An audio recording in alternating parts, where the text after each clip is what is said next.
In every generation, there is a chosen one girl in all the world. She alone will review the movies, TV shows, and books of geek culture. I am the Chosen Girl. Hello everybody and welcome back to my channel, The Chosen Girl. This is going to be my review for the second episode of Ms. Marvel on Disney+. So I'm pretty excited to share my thoughts. Last episode I was super hyped up for the show, love the character. This episode I thought was a slight step down, but still really good. So let's go over the things that I liked and talk about the show. So the episode opens up with Kamala walking into school like she's owning it, which is also always kind of like a weird cliche, but I think this shows the confidence that Kamala has gained by using her powers and abilities at the Avengers Con at the end of last episode. And she finally gets that couple to move away from her locker. So, good for her. But let's get to the Zoe stuff out the way, because since there's not much of her in this episode, we'll just go ahead and talk about Zoe's character. So, Zoe kind of becomes even more popular than she was because of social media videos showing her being saved by a superhero, and she's kind of like playing into it, like knows the superhero very well, like they're BFFs or something. But she calls the hero that saved her, she calls her Nightlight, which is also comes back at the end of the episode. Somebody calls Kamala Nightlight, which is actually not a bad name. She does kind of glow, but I'm not sure if that's like a reference to a comic book character or something. I don't really know. But later in the episode, Zoe gets interrogated by the damage control guy from Spider-Man, whose name is Agent Cleary, and then his assistant.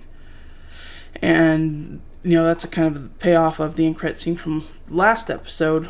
And they kind of, talk to Zoe, and they kind of realize that, she's kind of been making up all these stories. She doesn't actually know who the superhero is. She doesn't know anything about who the superhero that saved her was.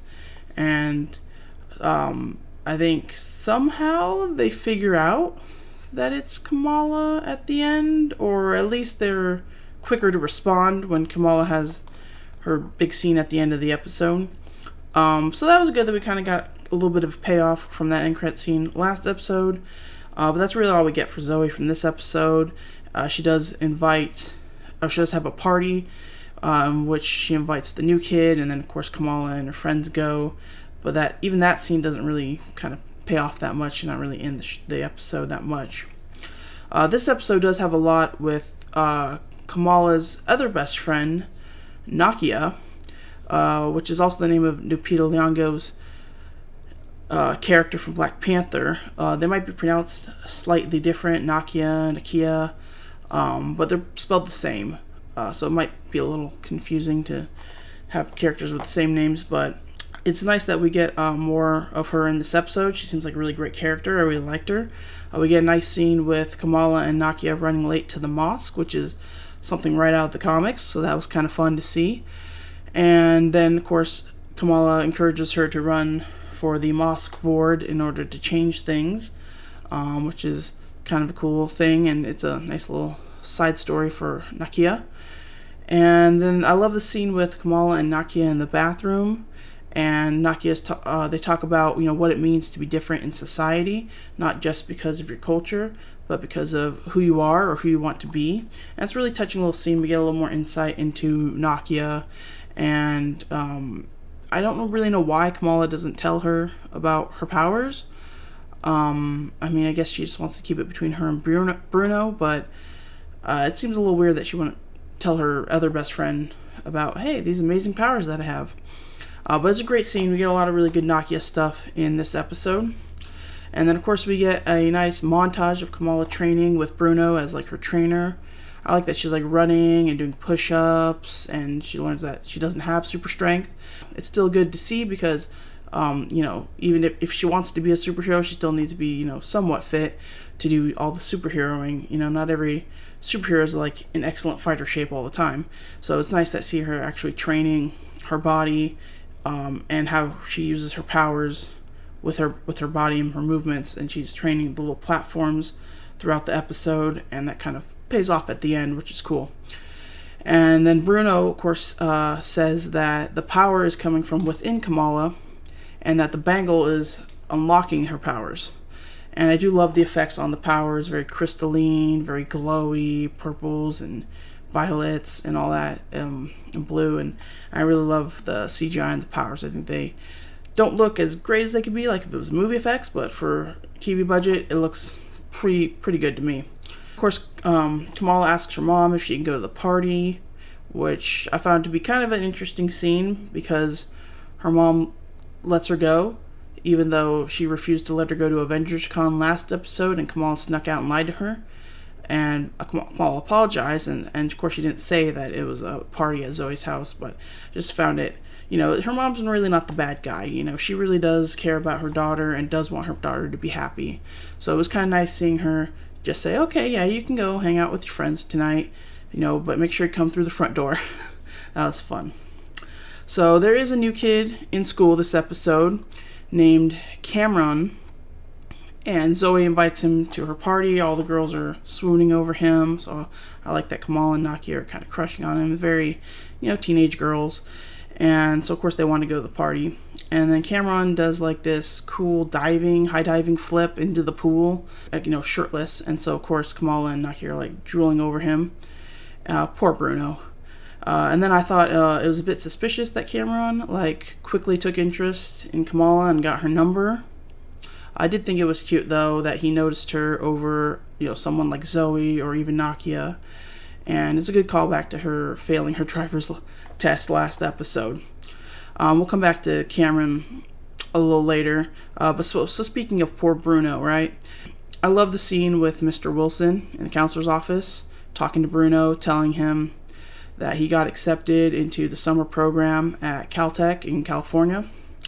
And he's making all these movie quote references. I think he quotes The Devil Wears Prada, which is kind of fun because Bruno is dressed like Marty McFly in that scene. So that's little movie references. And Bruno doesn't want to go because, he doesn't want to leave Kamala. And he clearly, has feelings for her. And of course he's jealous that she's spending all this time with Cameron. Poor Bruno kind of gets a little sidelined in this episode. And so Kamala and Cameron go for driving lessons. He takes her in his car, and then they stop to get some food, and then they're talking about movies, and they mention Kingo from Eternals because he's a big Bollywood star and has been for decades. Remember, he's reincarnates himself as different versions of his own ancestors and whatnot, and so it's kind of just a fun little reference to Eternals, really connecting the universe together. This is a part of the bigger MCU, so I like that. And of course they would know who Kingo is, and so it's just a nice little touch right there. And then we get to meet Kamala and her brother Amir and his fiance, which is nice. And then Kamala introduces Cameron to Kamir as a distant cousin, and Cameron drops his accent for a little bit, which I thought was kind of fun. But I liked Amir's fiance Taisha. I thought she seemed really cool, kind of laid back. I thought they made a cute couple. I like the Bon Jovi joke reference with her parents falling in love over Bon Jovi, and her dad's a big fan, and that they're gonna have Bon Jovi playing at their wedding. So I thought all of that was cool. And then she's joining them for dinner, and so hopefully we get to see more of her. She seemed like a really cool character that we could build off of. So this episode really talks a lot about Kamala's family history. Kamala's dad tells the story of how Pakistan was partitioned, and we learn about Kamala's mother's family heritage. Her grandmother, Sana, claims that she followed a trail of stars to get back to the train, out of the last train out of the city, when she was like a toddler. And then she was separated from her mother, Aisha, and Kamala immediately gets a vision of someone, possibly her great-grandmother, Aisha maybe, sort of looks like some kind of deity, possibly a genie. And so Kamala calls her Nani, her grandmother Sana, who tells her that the bangle bracelet that was Kamala's great-grandmother's, Aisha. And so clearly Kamala's mom and her nanny know a lot more about what's going on with the bangle and the powers and how it all ties together with this great grandmother. And they just don't want to tell Kamala about it. We don't know why yet. Could have something to do with the reveal at the end. We don't know. But, it seems that Kamala comes from a long line of people with magical powers, or possibly jinn or genie powers or something. So they're doing a lot of setup work this episode to really kind of lay the groundwork for her heritage and where the powers come from, which is kind of cool. Fortunately, it slows some of the energy down in the episode and a little bit of the pacing. But again, this is really just kind of like a setup episode. So then we move on to the scene at the Eid Mubarak, forgive my pronunciation, which means blessed feast or festival in Arabic. And I love this part because it's great to see more of this culture and how they all interact, and it looks like a fun place to go. And I like when Nakia is talking to Kamala's father, and she's like basically guilt trips him into like voting for her for the mosque board. Again, that's fun. She's a great character. I really loved her in this episode. And it's we'll see where that subplot goes in the future episodes. And then I love the nickname for the older generation of gossiping women. They call them the Illuminantes, obviously a reference to the Illuminati, which we just saw in Doctor Strange 2. So the aunties tell Kamala a little bit about her great-grandmother Aisha, and one woman says that people wished they didn't know her, wish being a reference to jinn or a genie. And one lady says that she killed a man, which I thought was a little crazy to tell Kamala. And then the other says that she cursed people and that she had affairs or secret families, which could be possible. And that might tie into the end scene, so we'll talk about that more at the end. And then, of course, after all of this, a kid is like trying to take a selfie in a tower, and he falls out of the tower, and Kamala goes to rescue him. And I thought, like, how did she change into her costume so fast? That was pretty darn quick. She was on the ball. And then Bruno says that her parents went home early, and so maybe her parents weren't here to see what was happening, because I think that her mom would definitely get suspicious if she saw Kamala's powers.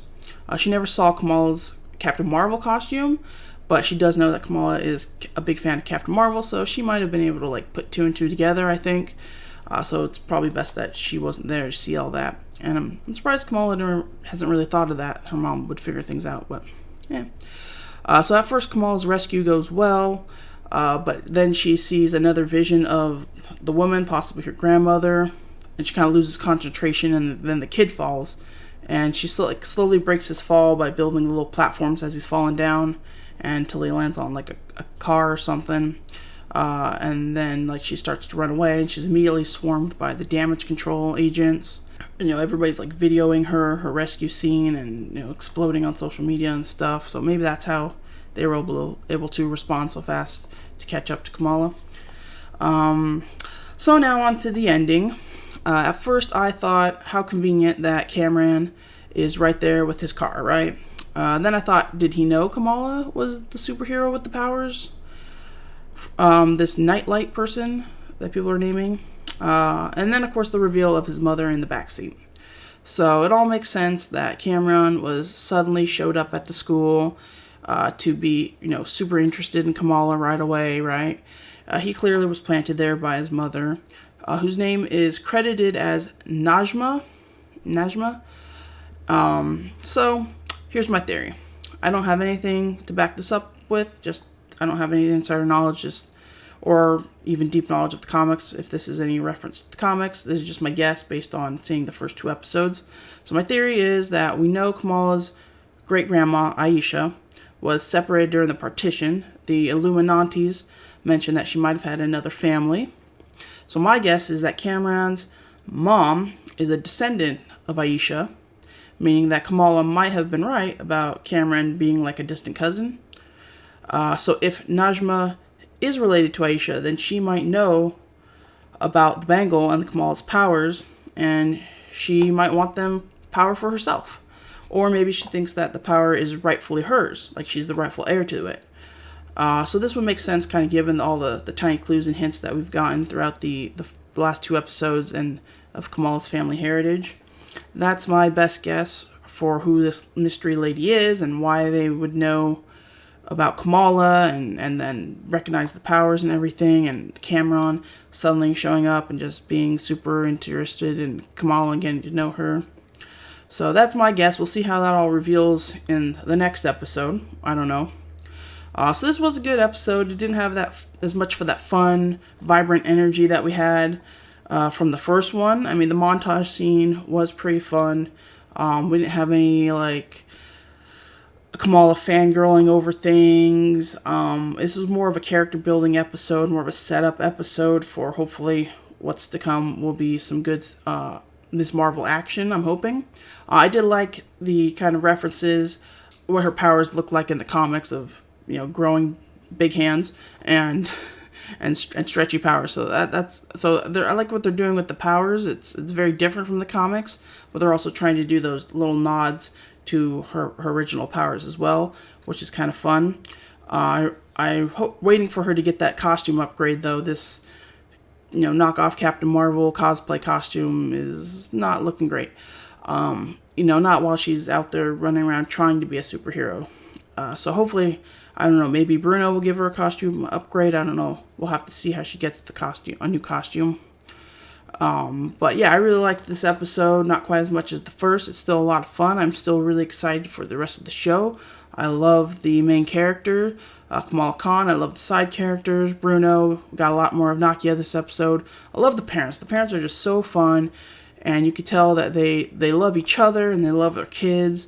And it's just, you know, really kind of, you know, almost wholesome family environment, you know. And, you know, the mom just wants to protect Kamala. You know, I really enjoy all of that. And, again, it was nice to meet the brother's fiance and get introduced into a little more into her culture with the mosque and the Eid Mubarak, and all of that was a lot of fun. So I really enjoyed this episode.